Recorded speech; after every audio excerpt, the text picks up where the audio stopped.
সন্তানের বাবা অথবা মা যদি আপনার সেটেলড বা ব্রিটিশ নাগরিক হয়ে থাকেন, তাহলে কিন্তু অন দ্যাট বেসিস এই বাচ্চা কিন্তু সরাসরি আপনার ব্রিটিশ নাগরিকত্ব পেতে পারে এবং পাসপোর্টের অ্যাপ্লিকেশন করতে পারে। সো এই আইনটা হচ্ছে যে যদি বাচ্চা জন্মগ্রহণ করে বাবা অথবা মা যে কোনো একজনের সেটেলমেন্ট পাওয়ার পর অথবা ব্রিটিশ নাগরিকত্ব পাওয়ার পর, সো এই বিষয়টা হচ্ছে ইম্পর্টেন্ট। আপনার হোম অফিস হয়তো তাদেরকে বলবে যে তুমি বিয়ে করেছো, হুইচ ইজ অ্যাবসলিউটলি ফাইন। তোমার যদি রিলেশনশিপটা জেনুইনও হয়ে থাকে, সাধারণ নিয়ম হচ্ছে তুমি you should go back to your country and apply for the entry clearance. Entry clearance নিয়ে আপনি এদেশে আসবেন। লয়ারদের কথা শুনে কারণটা হচ্ছে যে দেখেন, বাচ্চা কিন্তু আপনি একবার নিয়ে নিচ্ছেন, এটা কিন্তু নন রিফান্ডেবল। এটা আপনাকে কিন্তু মাথায় রাখতে হবে। বাচ্চা আপনি আর ফেরত দিতে পারবেন না। দ্যাট মিনস আপনাকে লালন পালন করতে হবে অ্যাট লিস্ট 20 ইয়ার্স। সো এই জন্য আমি বললাম যে আপনি বাচ্চা নেওয়ার ক্ষেত্রে অবশ্যই সাবধান। আই মিন অবভিয়াসলি প্ল্যান করেই, দুইজন প্ল্যান করেই নেবেন, শুধুমাত্র ভিসা পাওয়ার জন্য না। Stonebridge legal solutions limited, your trusted immigration partner. আমরা এবার একটু আনডকুমেন্টেড ইমিগ্রেন্টদের বিষয়গুলো একটু পরিষ্কার হই। একটা বড় অংশের ব্রিটেনের নাগরিক তারা বিভিন্নভাবে এই দেশে এসে ওভারস্টিয়ার হয়ে যান। ওভারস্টিয়ার হয়ে যাওয়ার পর তাদের নতুন করে তারা হয়তো বিয়ে করেন বা ব্রিটিশ নাগরিকদেরকে বিয়ে করেন, বা এখানে তারা সেটেল যারা তাদের সাথে বিয়ে করেন, অথবা অন্য একজন ওভারস্টিয়ারের সাথেও তার বিয়ে হতে পারে। তখন তাদের যে সন্তান হলো, সেই সন্তানের 7 বছর হলো, সে কি অধিকার পাবে ইমিগ্রেশন আইনে ওভারস্টিয়ারদের ক্ষেত্রে? এখানে আমি একটু বিষয়টা ক্লিয়ার করি। আপনি যেহেতু জিনিসটা রেইজ করেছেন, সেটা হচ্ছে যে যদি একজন বাবা বা মা ওভারস্টিয়ার থাকেন বা আরেকজন যদি এখানে সেটেল অ্যাটলিস্ট সেটেল থাকেন অথবা ব্রিটিশ নাগরিক হয়ে থাকেন, তাহলে কিন্তু আপনি দেখবেন যে একজন বাবা অথবা মা যদি সন্তানের বাবা অথবা মা যদি আপনার সেটেলড বা ব্রিটিশ নাগরিক হয়ে থাকেন, তাহলে কিন্তু অন দ্যাট বেসিস এই বাচ্চা কিন্তু সরাসরি আপনার ব্রিটিশ নাগরিকত্ব পেতে পারে এবং পাসপোর্টের অ্যাপ্লিকেশন করতে পারে। সো এই আইনটা হচ্ছে যে যদি বাচ্চা জন্মগ্রহণ করে বাবা অথবা মা যে কোনো একজনের সেটেলমেন্ট পাওয়ার পর অথবা ব্রিটিশ নাগরিকত্ব পাওয়ার পর, সো এই বিষয়টা হচ্ছে ইম্পর্টেন্ট যে বাচ্চা জন্মগ্রহণ করেছে কি আগে নাকি পরে। তো এখন ধরুন ওভারস্টেয়ার একজন এখানে উনি ব্রিটিশ নাগরিককে বা সেটেলড পারসনকে বিয়ে করেছেন, তাদের পরবর্তীতে বাচ্চা হলো। তো বাচ্চার ক্ষেত্রে কিন্তু তার 7 বছর ধরে অ্যাপ্লিকেশন করার প্রয়োজন নাই। সেই বাচ্চা কিন্তু জন্মগ্রহণ যদি করে থাকে কোনো একজন মা অথবা বাবার সেটেলমেন্ট পাওয়ার পর, তখন সাথে সাথেই আপনার তার অটোমেটিক নাগরিকত্বটা হয়ে যায় এবং সে কিন্তু পাসপোর্টের আবেদন করবে। আর যদি এমন হয় যে বাচ্চাটা জন্মগ্রহণ করেছে আপনার সেটেলমেন্ট পাওয়ার আগে, তখন তাকে যে কাজটা করতে হয় সেটা হচ্ছে তাকে নাগরিকত্বের জন্য যে আমরা যেটাকে বলি যে চাইল্ড রেজিস্ট্রেশন করতে হয়। রেজিস্ট্রেশন করে আমরা যেটাকে বলি ন্যাচারালাইজেশন পাওয়ার পর তাকে পাসপোর্টের আবেদন করতে হয়।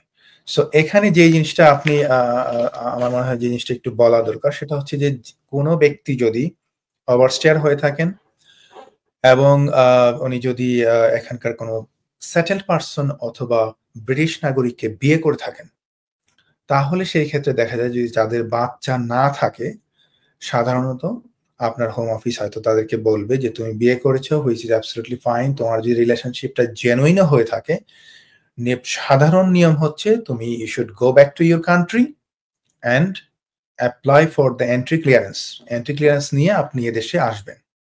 কিন্তু এটার এক্সেপশন হচ্ছে EX1, আমরা যেটা বলি অ্যাপেন্ডিক্স FM এর ফ্যামিলি লাইফ, অ্যাপেন্ডিক্স FM এর যে EX1 আছে, এক্সেপশনটা রয়েছে, সেটা হচ্ছে যদি এখানে কোনো বাচ্চা থাকে, for the best interest of the child, এখানে দেখা যাচ্ছে যে আপনার বাবা অথবা মা যিনি ওভারস্টেয়ার রয়েছেন তাকে উনি কিন্তু এই দেশে অ্যাপ্লিকেশন করার সুযোগ থাকে। তো এটাই আমি বলবো যে যদি আপনাদের কোনো বাচ্চা থাকে, তাহলে আপনি এই জায়গায় এই দেশে থেকেই আপনি ইন কান্ট্রি স্পাউস ভিসার আবেদনটা করতে পারবেন। এটা মোর লাইকলি যে এটা আপনাদের সাকসেসফুল হবে যদি এখানে বাচ্চা থাকে। এখানে আপনি অন্য কোনো রিকোয়ারমেন্ট যদি ফুলফিল নাও করেন, যেমন ফাইন্যান্সিয়াল রিকোয়ারমেন্টস রয়েছে, ইংলিশ ল্যাঙ্গুয়েজ রিকোয়ারমেন্টস রয়েছে, সেগুলো যদি ফুলফিল নাও করেন, যদি এখানে আপনার বাচ্চা থেকে থাকে, অন দ্যাট বেসিস আপনি হয়তো ব্রিটিশ নাগরিক অথবা সেটেল পারসনকে বিয়ে করার কারণে আপনি এখানে আপনার স্ট্যাটাসটাকে ইমিগ্রেশন স্ট্যাটাস পেতে পারেন আর কি, টেম্পোরারি লিভ টু রিমেইন যেটা। অনেক ক্ষেত্রে আপনি কি কোনো কিছু শেষ করতে চাচ্ছিলেন? না, আমি যেটা বলছিলাম যে এর মানে এই না যে আপনি শুধুমাত্র ভিসা পাওয়ার জন্য আপনি একজন ব্রিটিশ নাগরিককে বিয়ে করে এখানে বাচ্চা নেবেন। কারণ আপনি জানেন যে বাচ্চার যে রেসপন্সিবিলিটি, একটা বাচ্চা হওয়া মানে হচ্ছে যে অ্যাটলিস্ট আপনাকে মিনিমাম 20 ইয়ার্সের একটা প্রজেক্ট। আপনি তাকে লালন পালন করবেন।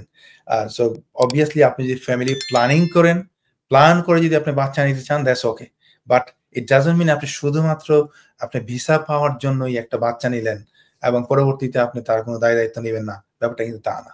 সো সেই ক্ষেত্রে অবশ্যই আমি বলবো প্রিয় দর্শকদের, আপনার ফ্যামিলি প্ল্যানিং করে তারপর বাচ্চাটা নেবেন। আপনার লয়ারদের কথা শুনে কারণটা হচ্ছে যে দেখেন, বাচ্চা কিন্তু আপনি একবার নিয়ে নিচ্ছেন, এটা কিন্তু নন রিফান্ডেবল, এটা আপনাকে কিন্তু মাথায় রাখতে হবে। বাচ্চা আপনি আর ফেরত দিতে পারবেন না, দ্যাট মিনস আপনাকে লালন পালন করতে হবে অ্যাটলিস্ট 20 ইয়ার্স। সো এই জন্য আমি বললাম যে আপনি বাচ্চা নেওয়ার ক্ষেত্রে অবশ্যই সাবধান। আই মিন অবভিয়াসলি দুইজন প্ল্যান করেই নেবেন, শুধুমাত্র ভিসা পাওয়ার জন্য না। ধন্যবাদ ভাই। অবশ্যই এটি একটি সুপরামর্শ, কিন্তু এমন অনেক নজির আমরা দেখেছি এখানে চুক্তিভিত্তিক বিয়ে হয়, কাগজপত্র দিয়ে আর্থিক লেনদেনের মাধ্যমে বিয়ে হয়। আমি ফেসবুকে এরকম অসংখ্য গ্রুপ দেখেছি যে স্টুডেন্ট ভিসায় এসেছে এবং ঘোষণা দিয়ে বলছে যে তুমি অর্ধেক টিউশন ফি দিবা আর তোমাকে আমি আমার স্ত্রী দেখায় ইংল্যান্ডে নিয়ে যাব, তুমি অর্ধেক টিউশন ফি দিবা, তুমিও আসবা, তোমার রাস্তায় তুমি, আমার রাস্তায় আমি। এই যে মানে এই যে চক্র, এই ইমিগ্রেশন চক্র তো অহরহ। জি তানভীর ভাই, আপনি ঠিকই বলছেন যে এরকম বিষয় কিন্তু আমরা দেখেছি এবং হোম অফিসের কিন্তু নজরে পড়েছে এইসব জিনিস, এবং হোম অফিস কিন্তু এই বিষয়টাতে ভেরি ভেরি স্ট্রিক্ট। আপনি জানেন যে শ্যাম ম্যারেজ এই বিষয়গুলির ক্ষেত্রে মানে এটা completely this is a crime. So দর্শকদেরকে বলবো যে আপনারা খুবই সাবধান থাকবেন এই বিষয়ে। কোনো প্রকার আপনার শ্যাম ম্যারেজের ক্ষেত্রে আপনারা এইগুলিতে জড়াবেন না, কারণ যদি কখনো প্রুভ হয় আপনারা এটার জন্য ক্রিমিনাল অফেন্স হতে পারে, আপনারা সারা জীবনের জন্য এই দেশ থেকে আপনারা ব্যান হয়ে যেতে পারেন। সো ভেরি ভেরি কেয়ারফুল এই ধরনের অফার এবং অনেকে দেখা যাচ্ছে যে আপনার টাকা পয়সা নিয়ে ভেগে যাচ্ছে, কোনো কিছুই করছে না, আপনাকে হয়তো ফেসবুকে একটা প্রলোভন দেখাচ্ছে, একটা অ্যাড দিয়ে, বিজ্ঞাপন দিয়ে এগুলি করছে। এবং হোম অফিস কিন্তু এগুলি প্রতিনিয়ত এগুলি আপনার নজরদারিতে ইনভেস্টিগেশনের রাখছে এবং এগুলি করছে ইনভেস্টিগেশন, এবং এই ধরনের যে কেউ যদি এরকম করে থাকে আপনারা খুবই অ্যালার্ট থাকবেন, এই ধরনের কোনো কিছুতে জড়াবেন না। ধন্যবাদ তামিম ভাই, আপনি একটা ভালো জিনিস রেইজ করেছেন, এরকম কিন্তু হয়, আমরা দেখি। না, আমি এটা নিয়ে একটি সিরিজ প্রতিবেদন করেছিলাম যে biashadi.com নামে বিজ্ঞাপন দিয়ে লন্ডনী পাত্র, লন্ডনী পাত্রী তারা এভাবে কেনা বেচা করছেন। এটি গত বেশ কয়েক বছর ধরে পপুলার হয়েছে। কেয়ার ভিসার সময় এরকম লন্ডনী পাত্র কেনা বেচা হয়েছে, লন্ডনী পাত্রী কেনা বেচা হয়েছে। এগুলো কখনো কখনো 15 লাখ, কখনো 20 লাখ, 30 লাখ টাকা দিয়ে এ ধরনের ভিসা বিক্রি হয়েছে প্রকাশ্যে। তো আমরা এগুলো ব্রিটিশ হাই কমিশনের নজরে এনেছিলাম।